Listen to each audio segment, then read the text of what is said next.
একটা রান্নার ব্লগ করছি।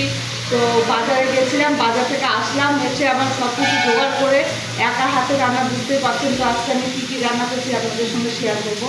তো চলে আসুন, দেখাচ্ছি। তো প্রথমে দেখায় আমি এই যে মুসুরের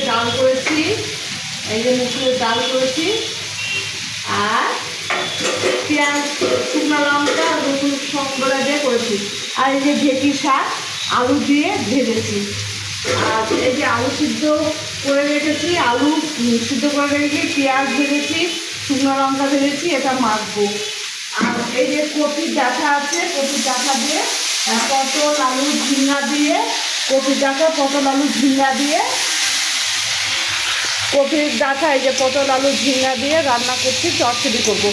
ঝিঙ্গা, পটল, আলু, কপি ডাঁটা, মূলা, বেগুন সব কিছু দিয়ে চচ্চড়ি করছি। তো দেখতে থাকো বন্ধুরা আমি কেমন করে রান্না করছি। তো এই আদা কেটে রেখেছি, আদা অল্প দেবো, ডাঁটার চচ্চড়িতে আমি আদা বেশি দিই না। আর শশা কেটে রেখেছি, মুড়িয়ে খাবো বলে খাওয়া হয়নি। তো এই যে এখন জিরা নেবো,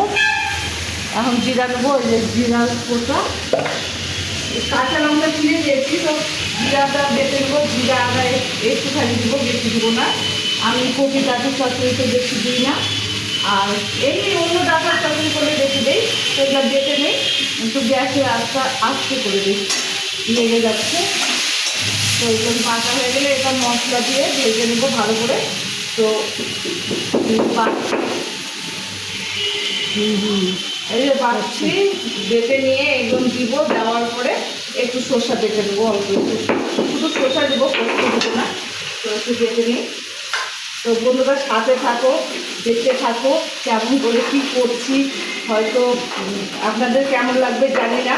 তো আজকে ভাবলাম যে একটা রান্নার ব্লগই করি।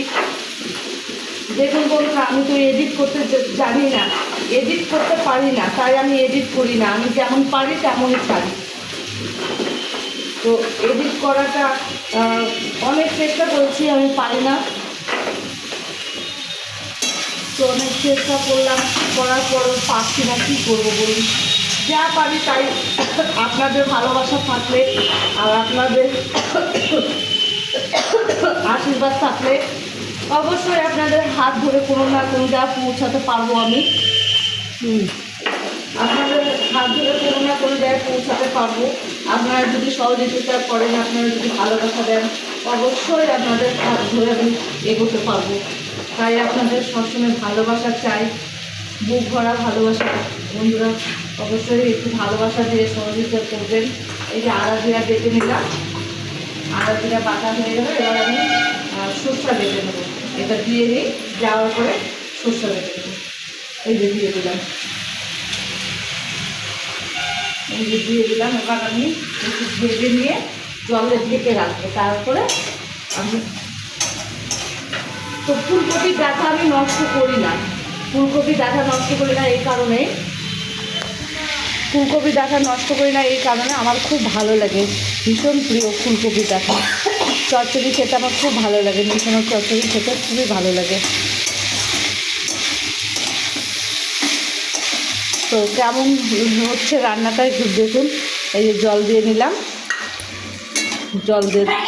এটা একটু সিদ্ধ হবে, আর একটু জল দেবো, কারণ কপি ডাঁটা না সিদ্ধ বেশি করে না হলে ভালো হয় না, যার জন্য আর একটু জল দিয়ে নিলাম।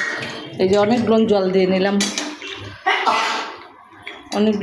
নিলাম, এবার ঢেকে দেবো। ঢেকে দেওয়ার পরে ঢেকে দেবো থালা দিয়ে ঢেকে দিলাম। এবার আমি একটু সরষা বেটে নেবো। এই যে সরষা একটুখানি পাতবো, বেশি দেবো না সরষা। এই যে সরষা দিলাম, অল্প সরষা দেবো। তো বন্ধুরা সবাই ভালো থাকবে, আর একটু সাপোর্ট করবেন আমাকে একটু সাপোর্ট করবেন। আর আপনাদের কাছে প্রয়োজনে মিনতি করি, এবং আপনাদের কাছে একটু বলছি, আমাকে একটু সবাই সাপোর্ট করবেন। আমি সবাইকেই সাপোর্ট করি, তাই সবাইকে বলছি আমাকে সাপোর্ট করবেন, আমিও আপনাদেরকে সাপোর্ট করব। আর এই লং ভিডিওটা সবাই দেখবেন। থ্যাংক ইউ, সবাই ভালো থাকবেন।